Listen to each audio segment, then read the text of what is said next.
And to all the viewers out there, hello, shalom, alo. It's nice to see you all. It's nice to feel connected to you in this very unusual time where we're so disconnected from each other, but at the same time, so connected to each other. So I'm just so happy to be here with everybody sitting here in our studio in Jerusalem. And they asked me to do a virtual tour of Israel, which if you really think about it, is kind of impossible to do because it's like describing a food but not being able to taste it. You want to be in Israel, but since you can't be in Israel right now, I want to bring Israel to you. First of all, you could see behind me the map of the world because that's where it starts, okay? Israel, if you think about it, is right over here. See it? Right over, not over there, back there. Israel is in the middle of everywhere. What do I mean? It's sandwiched between Africa, Asia, and Europe. All right. It's a true crossroads of the world. And that's important because being in the middle of everywhere, is that a good place to be or a bad place to be? Well, the answer is it depends, right? If you want to do business and trade, then the land of Israel is exactly where you want to be. You want to bring things from one place and sell it in the other. But if you want to live a nice, quiet life, this might not be the place for you. And that's why I call the land of Israel the land of three C's. It's a land of crossroads, it's a land of conflict, and it's a land of connection.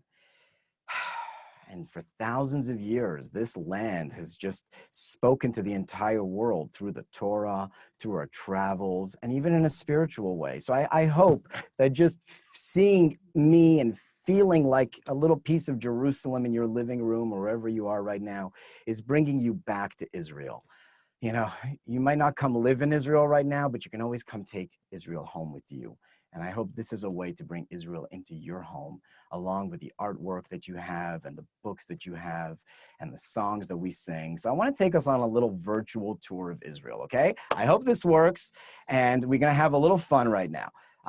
Basically, again, my name is Patrick Amar. If I'm the first Jewish Patrick you've ever met in your life, you should Google, is Patrick a Jewish name? And that'll explain a little bit more about me. That basically, it's Patrick Amar, and I'm French-Moroccan from Montreal. And when I was 8 days old, my parents also gave me the name David. So I think of myself as Patrick on the outside and David on the inside.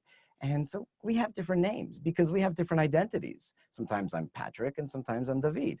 The land of Israel, if you think about it, also has different identities. It has different names. It's the land of milk and honey. It's the promised land. It's the holy land. It's the land of Israel, the state of Israel. It's so many things to so many people because it has different identities. It allows you to connect to it in the way that you want to connect to it. And I really hope that everybody connects to this land in the way that they connect.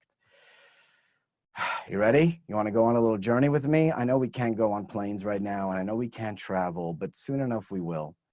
And if you've been to Israel, I want to bring you back there, okay? You ready? Close your eyes for a second.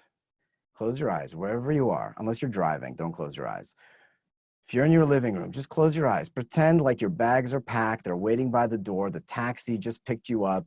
You get in the taxi, you're driving to the airport, and you are flying to Israel, all right? You ready? Let's go. Let's go. Let's get on that El Al plane. How good does that feel to get on a plane, travel from wherever you live, and land at Ben Gurion Airport? Like any good tour guide and tourist, I'm going to put on my hat because whenever you're touring Israel, you got to wear a hat. I just went on YouTube and I found this beautiful video here of scenes from Israel. I'd like to walk us through it. Look at this, the land of Israel, so beautiful. Whatever you think it is, but also the opposite. It's a desert, it's a forest. It's old, it's new. It's holy, it's hip and happening. It's so many different things. And this is about a 10-minute video, and we're going to play a little game. I'm going to tell you a few fun facts. Where does any good tour to Israel start or end or in the middle? Is Tel Aviv, baby, right on the Mediterranean Sea. Look at that beautiful crystal blue water crashing into the beach.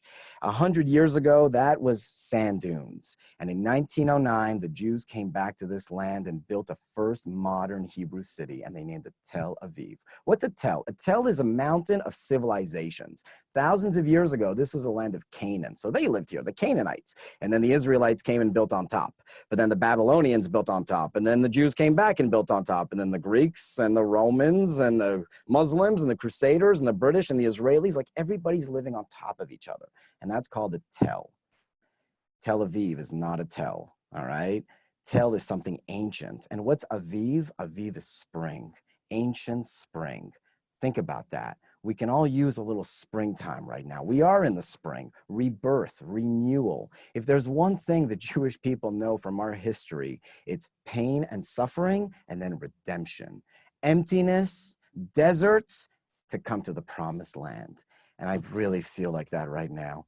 I can't stand being in quarantine either. And I'm seeing everything that's happening around the world. And I'm also scared, but my faith is keeping me hopeful. And I hope it's keeping you as well. Good things come out of hard times. After the winter comes the spring. After 2,000 years of diaspora came the return of the Jewish people to the land of Israel.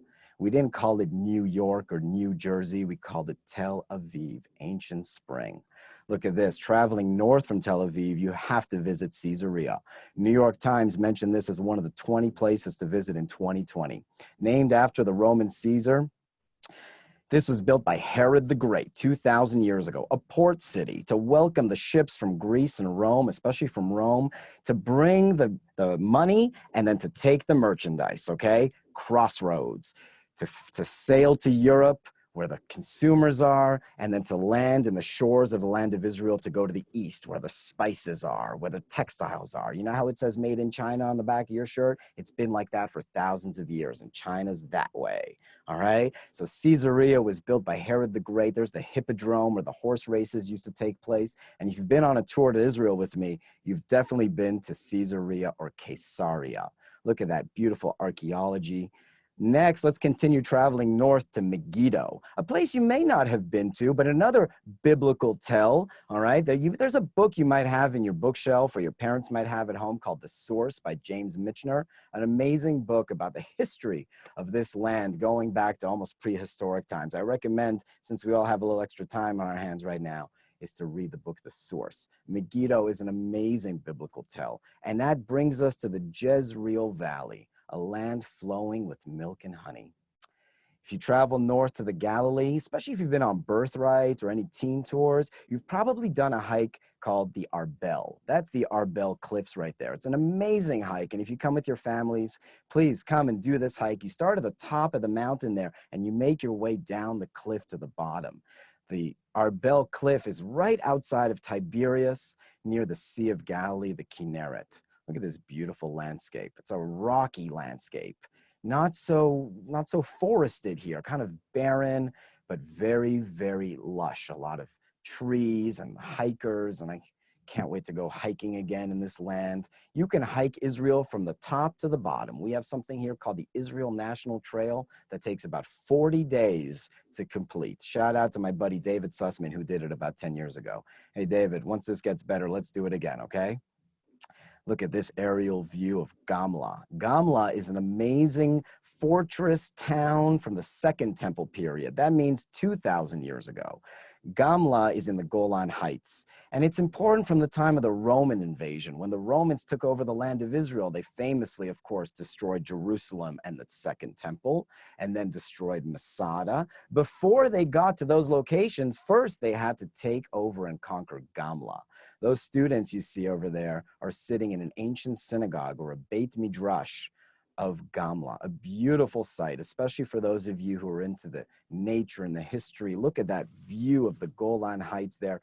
Gamla is kind of like a camel hump. It's a very pointy mountain there in the Golan Heights, so the views are kind of 360. Again, crossroads, connection, and conflict, okay? This land, 3,000 years ago, Moses stood on a mountaintop and God said, you can't come into the land of Israel, Moshe, but you can see the land. Is that true? Can you actually stand on a mountain and see the land of Israel? The answer is yeah, actually, kind of. All right, and that's why in a lot of mountains in Israel, we have fortresses. And even today, the IDF has important satellite positions and radars. Ah, the Sea of Galilee, or as we call it, the Kinneret, a freshwater lake filled, and especially right now because we have had a very wet and rainy winter, which is the way we like it here in Israel. We pray for the rain. We need the rain. We're surrounded by deserts. 60% of the land of Israel is a desert, and we have a lake, and it's called the Kinneret, which sounds like a kinar or a harp or a heart. Look at this. There's a way to make Israel look like your body. All right. If you stand with your feet pointed together and your arm curled up, Israel becomes a body. And I'd like you to try this in your living room. The Kinneret would be your heart. The Golan Heights would be the muscle. Your face would be the Galilee. Your nose would be Tzfat because you breathe through your nose. Or maybe you've heard of Rosh Hanikra or Rosh Pina. That's your head. Tell me where Jerusalem is in the comments, okay? If you can make a nice video of, especially for the kids out there, of yourself standing like Israel, like a human body, okay? Your feet together. Remember, your legs are the desert, right? The Jewish people spent 40 years walking through the desert. Jerusalem is your belly button. You with me on this? I would love to see you make a little video about where the different parts of Israel are on your body, because there's a few other places, all right? Let's go down to the desert of Israel, the Midbar. This is an amazing site called Kfar Nokdim. And if you've been on Birthright, you might not remember Kfar Nokdim because you probably partied through the night, but that's where you went camel riding and spent the night sleeping with the Bedouins before you went to climb Masada for sunrise.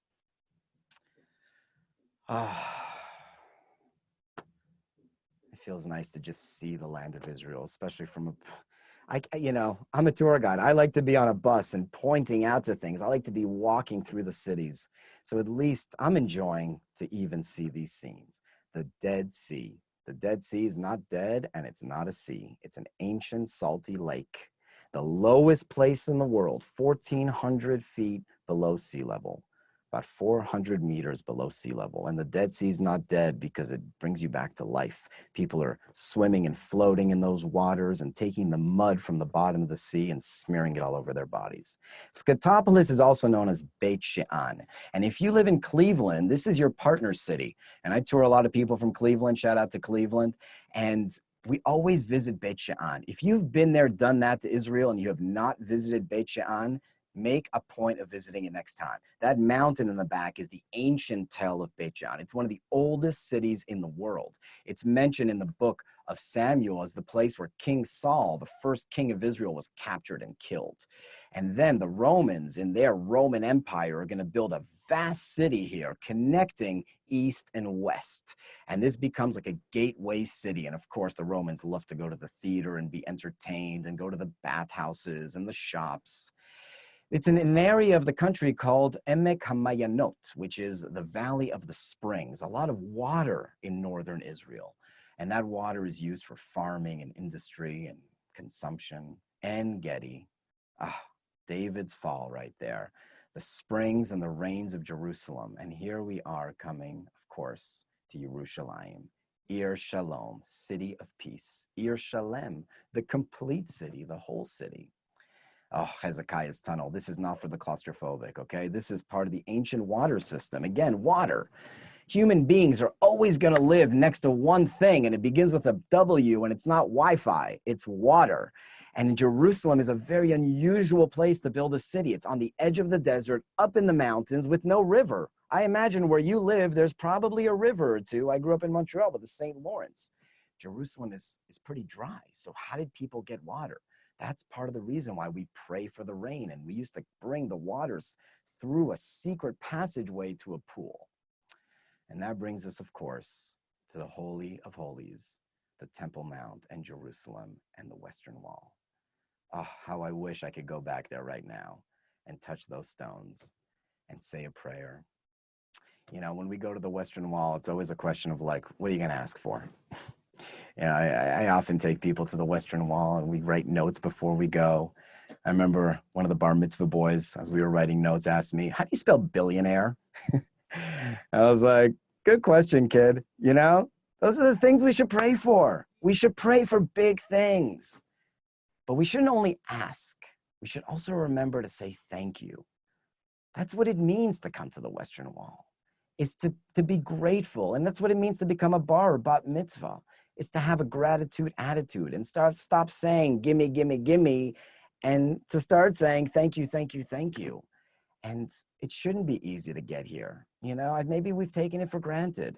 Maybe this whole time is just to give us a little perspective of how easy we've had things, and maybe we've taken it for granted. I bet when we start going back to the Kotel on the Western Wall, you will be very, very grateful, as I know I will be, to be touching those stones again. The Western Wall has often been said as the only place that we have left, but that's not as true, right? That's what we kind of used to have access to, and before the Temple Mount area and Old Jerusalem was excavated, we really didn't know that much of what was left from the Second Temple period. You're looking at a street right now of the Second Temple period with a part of the Western Wall that's known as the Robinson's Arch. You could see the crane in the background there. Tour guides always joke the crane is the national bird of Israel. Everywhere you see, they're just building, building, building. And people are walking on the ancient streets, and people do come to pray here as well. This is the egalitarian section of the Western Wall. And I invite you all to come here. And one day, Bezrat Hashem, if I can be a little optimistic, those gates will be open again, and we will all return to Jerusalem for our prayers, for our gratitude, and to enjoy the goodness of this land. I hope you're still there. And I hope you enjoyed, as I did, seeing these beautiful scenes of Jerusalem and Israel and Tel Aviv. Now remember, I would love to see a little challenge from everybody of Israel on your body. Like, what would your mouth be? What would your right arm be? My shoulder's Haifa, by the way, right? Bringing in the Jews across the Mediterranean home to their land. This is a land of crossroads, conflict, and connection. I believe in the future of Israel. That's why I moved here. I moved here to start my family and to lay down roots in this ancient land. A new immigrant, okay? A new Jew in this land. And I feel rejuvenated, and I feel excited, and I'm hopeful in the future. If there's one thing the Jewish people have experience with, it's hard times and then coming out of those hard times. We spend 40 years walking through the desert to get to the promised land. We spend 400 years in slavery to get to this promised land. 2,000 years of exile and inquisitions and holocausts and anti-Semitism to get to where we are, and we're still on this journey. And I am hopeful. And I know what's happening right now. It's making everybody feel vulnerable. It's making maybe you feel afraid. But you know what? When we have faith, there can be no fear. And only goodness can come out of this. Is the land of Israel a good land? It depends. It depends. It's a rocky land. It's a dry land. It's a mountainous land. If you look at it on paper, it's a very difficult land. But if you work it, if you believe in it, if you have a relationship with it, if you pray, it will give you the bounty. It will give you the goodness. And I believe in that. And I believe in the whole world. And I feel, even though I'm in a studio right now and you're in your living room or wherever you are, I feel incredibly connected to everybody. And I hope you feel connected to Israel, because even though you're distant, bring Israel into your home and keep the connection growing and pass it on to your kids and bring them here. I know I'm a tour guide and we're all suffering. Tourism was the first to go. But I believe that people will be back. I know people will be back.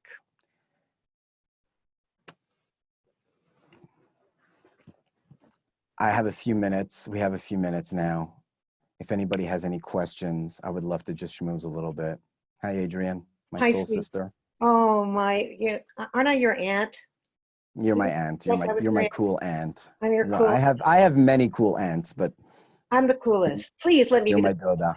Patrick, there are so many questions. First of all, you should know that I'm monitoring the chat function, and the love shout-outs to you from all around the world. So much love. The men and the women who are just like you know, so you should know that. So the first question they're all asking is, how do we reach you? If can you give us like a way to reach you when because we're planning First this? of all, I'm pretty accessible. People are reaching me all the time through Facebook, or guess what my website is? My website is patrickthettourguide.com. That's I a tough stopped one. making I'm sure no one will have to write it down.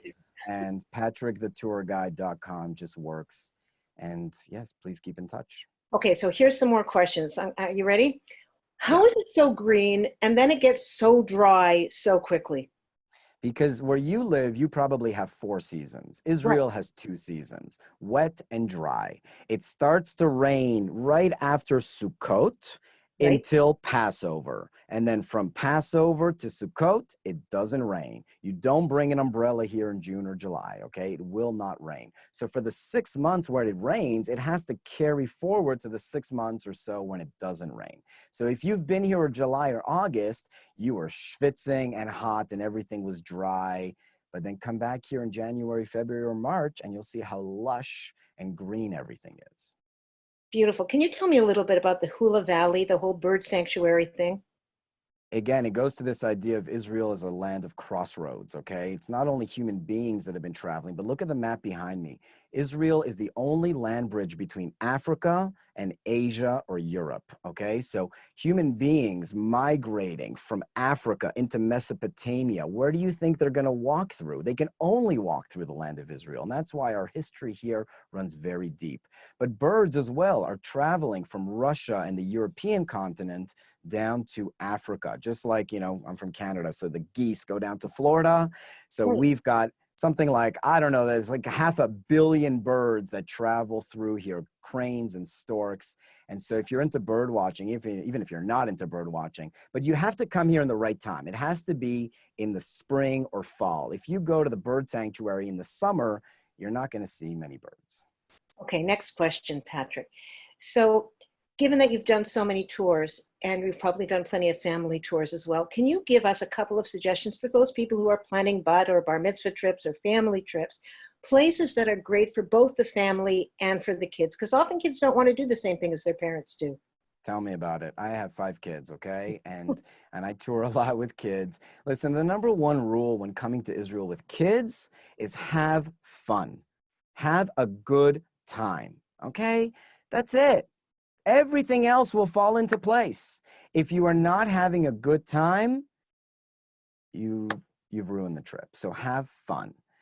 Okay. The information and the sites matter, but having a good time so that the kids at the end of the trip go, Mom, Dad, wow, thank you so much. When can we go back? All right. So that's number one. I also, if you've planned a tour with me, you may have noticed that I'm like a little like aloof with the schedule because I like to kind of keep it flowing with momentum trips or bigger tours. The schedule has to be to the minute and exact. On a family trip, you got to let things flow a little bit. You don't know how people are going to react. Some kids love Masada. Some kids refuse to go. Some kids, go into the Dead Sea and dive in head first. Please do not dive in head first to the Dead Sea. And some kids put their toe in and scream and run out. So you don't really know. And that's part of it. It's about the experience. Listen, what to do with kids? First of all, everything's on the internet right now, okay? There's a great Facebook group and website called loveisrael.com, which is all ideas of like fun things to do with kids. It really depends on your kids. Are they more outdoorsy? Are they more, into learning? Are they more into, but for sure, rafting down the Jordan River in the summertime, okay? Right. For sure, climbing Masada in the wintertime. For sure, a nice real tour of the old city of Jerusalem, including a walk through the Arab market, a walk through the Jewish quarter. Yummy food, okay? Falafel and pizza and shawarma and whatever they like. Comfortable, transportation and accommodations. Israel's not a cheap trip. It's not a cheap trip. I mean, today we're giving it away, with birthright and momentum. But to come with a family, first of all, it's an investment. But, a big factor is the accommodations. Are you going to stay in a 5-star hotel or are you going to stay in an Airbnb? You have a lot more options than ever before. So this is a conversation and it's a process. And so I'm happy to have this conversation with people anytime. You know something, Patrick, you may have inadvertently given us the best wisdom for peace in the home, shalom bayit, where it relates to your children. You were saying that one has to be able to flow with what's pleasing them and recognizing that some put their toe in the water and the others want to dive in. Now, when we're all stuck together, when we're all in the home together, that wisdom is invaluable, is to remember that everybody's response to these times are different. And so as a tour guide, you're accustomed to moving with the flow of the family around you. So just a personal question here. Is that It's impactful? like you say, Adrian, our children are like a garden, and some need the shade, and some need the water, and some need the heat, and some need I listen to your classes. I hear you do. So I'm asking you just a little personal question from all of your thousands of fans who keep writing in here. You're my favorite. How are things in your home? How are what? How are things in your home? How are things in my home? Yeah. Like with my family? Yeah. How are your kids? You've got lots of kids. What are you doing? Like right now, you mean? Like during the situation? How are we coping? Yeah. Yeah. I'm actually trying to really make the most of this time, to be honest. I was speaking to my wife, Julie, yesterday at night, and I was like, oh, this is such a horrible thing. And she's like, well, nothing that happens is horrible. Everything happens for a reason. Maybe this is an opportunity to look into ourselves, to connect to our families, to see who we really are. Everything else has been a kind of distraction. The fact that I'm not working right now, in a way, has been liberating. I've been cooking. I did a puzzle. I'm going for walks in the forest, far from everybody else. I'm letting my kids also be who they want to be. I'm encouraging them also to go outside a little bit and eat healthy food, and but we also have a cupboard of junk which is tied up pretty tightly so they can't just access it whenever they want. But I'm really I'm seeing this as a moment in all of our lives, which this is not a normal thing. This is not just, oh, remember that? No. This is like a paradigm shifting kind of human experience. I don't think I'm being too over the top with this, okay? And I hope this is all over soon and we go back. But I can't imagine that we're going to go back to how things were after this, because it's going to change us, hopefully for the better. And I'm allowing that to also be with my kids too. I'm just letting them be who they want to be right now. Oh, Patrick, this is like such powerful wisdom from Israel to Canada to South Africa to all of our partners around the world who are listening. That is wisdom that could go on our parenting day. And now I want to thank you so much for joining us today, Patrick. You are a Adrian, superstar. before we go. Yeah. Before we go, I just, first of all, want to say thank you to everybody. I want to say thank you to the studio here who set this up. If this was just me from my phone, it would have sucked. So this was thank you very much, Daniel, and to you, Adrian and Judy, and everybody at Momentum for setting this up. Before we go, can I leave everybody with a little song? Not me singing, a little video? Right now, if that's okay. Oh, all right. Okay. I was going to suggest that before we do, I'm going to tell you what's happening tomorrow, and then let's leave that beautiful, beautiful video. Let's leave that beautiful video for the way that we leave this, and I'm going to tell everybody what's happening tomorrow first, okay? So thank you for joining us, everybody, today. It was great to see you all in the comments section, and join us tomorrow at the same time, 1 p.m. EDT, when integrative and holistic health coach Betsy Wiener is going to take us through a practice that will anchor us to peace during these unrestful times. From myself, Adrian Gold, and from all of us at Momentum, please stay safe and healthy, everyone. Don't forget to respond to the poll coming up on your screens. And now, take this musical interlude to enjoy the beautiful sounds of the land of Israel. להתראות. 70 שנה במכונית, אני נוסע ומביט על מה היה ומה נהיה, ואיך נפשי עוד הומייה מהמצדה של הסליחות, ירושלים בסליחות, מחוף כנרת ואכסי, מהמסיבות של תל אביב, אבי חלם והתפלל לחיות בארץ ישראל. היום ילדי אותי שואל, מה הסיפור של ישראל? כאן זה בית, כאן זה לב, ואותך אני לא עוזב. אבותינו שורשים, ואנחנו הפרחים המנגינות, שבט אחים ואחיות. אותה שכונה, אותו רחוב, תרי סרבנים של יעקב, אוספים ביחד נדודים בתוך תרמיל געגועים. אדם מונוף מולדתו, חורת כאבים בכף ידו, בין התפילות לנדרים, ריחות ברדל של הדרים, ובעיניה של אמי תמיד אמצא את מקומי. על הגיטרה מתנגן ניגון עתיק שמחבר. כאן זה בית, כאן זה לב, ואותך אני לא עוזב. אבותינו שורשים, ואנחנו הפרחים המנגינות, שבט אחים ואחיות.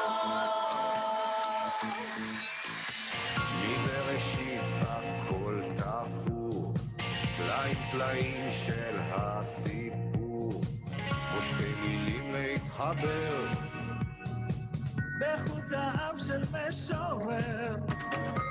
אני מכאן, אני שייך, וכל חבר שלי כמו אח. אתה פועמת בלבבי, אני מזרח מערבי. כאן זה בית, כאן זה לב, ואותך אני לא עוזב.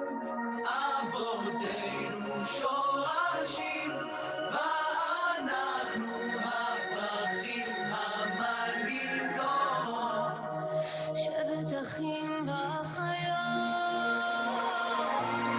כאן זה בית, כאן זה לב, ואותך אני לא עוזב.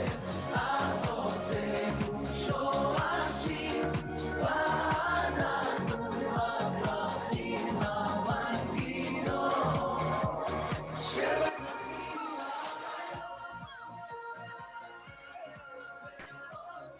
אני לא עוזב. אבותינו שורשים, ואנחנו הפרחים המנגינות, שבט אחים ואחיות,